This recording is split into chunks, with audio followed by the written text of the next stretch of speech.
Before I knew what these trips would mean to my family, even before Path to Rome had a direction, this adventure happened. Now, out of every trip that I've filmed, this one with my little girl is the one that I think about the most. Could I have done more? Should I have done something different? Should I have done less? It's the one that truly changed us. So today, I rebuilt that full story to tell it the way it was meant to be told. This is the forest between us. We weren't chasing miles, we were chasing a feeling. The kind you only find when the noise fades and the forest starts to breathe again.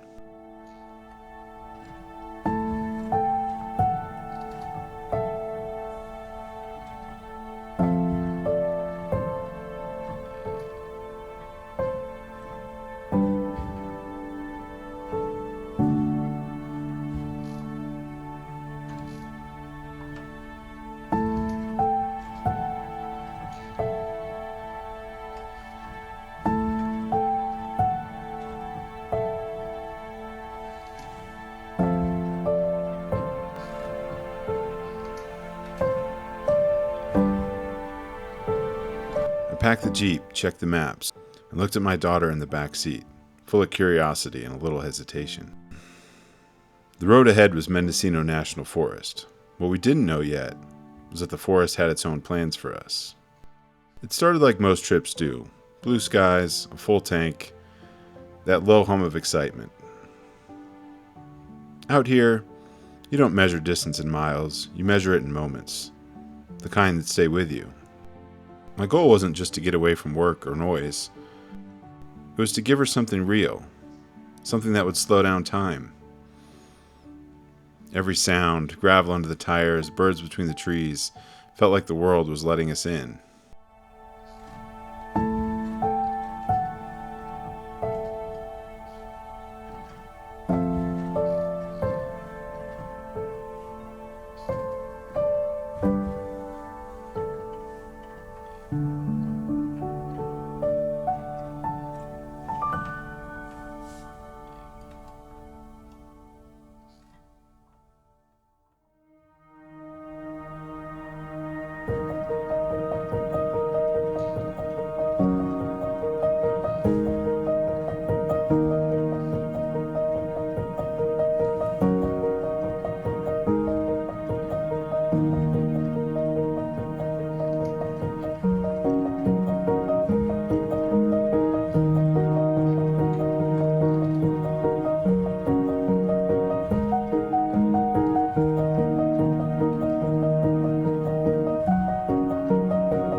The trail twisted deeper into Menescino. Burned hillsides told stories of fire and rebirth.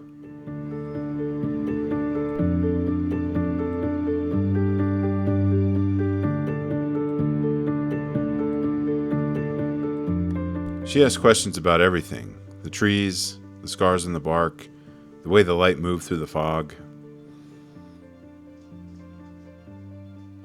I realized this was why I came.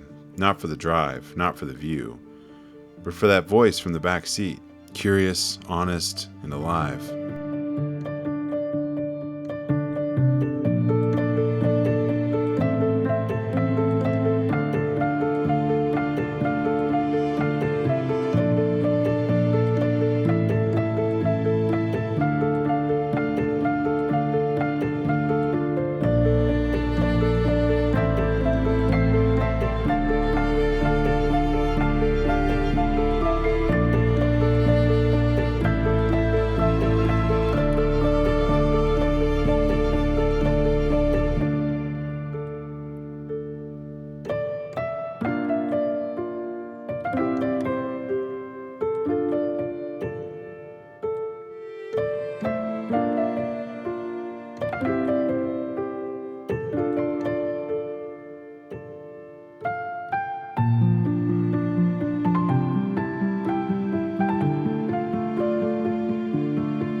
As we climbed higher, the world around us grew quieter, and that's when the real adventure began.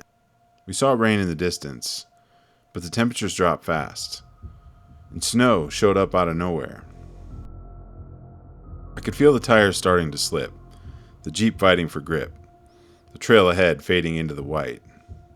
Camp really wasn't much further, but odds were decreasing. My daughter's voice got quiet. She's tough, but the motion and the trail started to wear on her. There's a part of every trip where you start asking questions. Did I push too far? Should we turn around? But the forest doesn't answer. It just waits until you find your own. I kept my eyes ahead, hands steady on the wheel, whispering to myself, we've got this. But eventually I realized it wasn't going to happen. The risk became too great. My greatest fears were coming to life.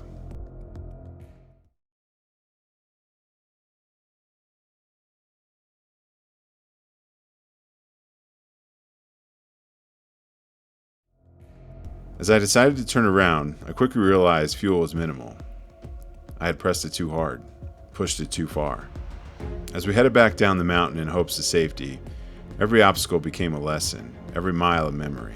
Then, the trees opened up, and I realized we were close. A sea of green, sun finally stretching across the valley below. She smiled, a quiet, tired kind of smile, and I realized this was it, the reason we chase trails. Not for the places they take us, but for what they uncover inside us. On the drive back, she leaned against her seat, half asleep, half dreaming. The Jeep hummed through the forest like a trail itself was saying goodbye.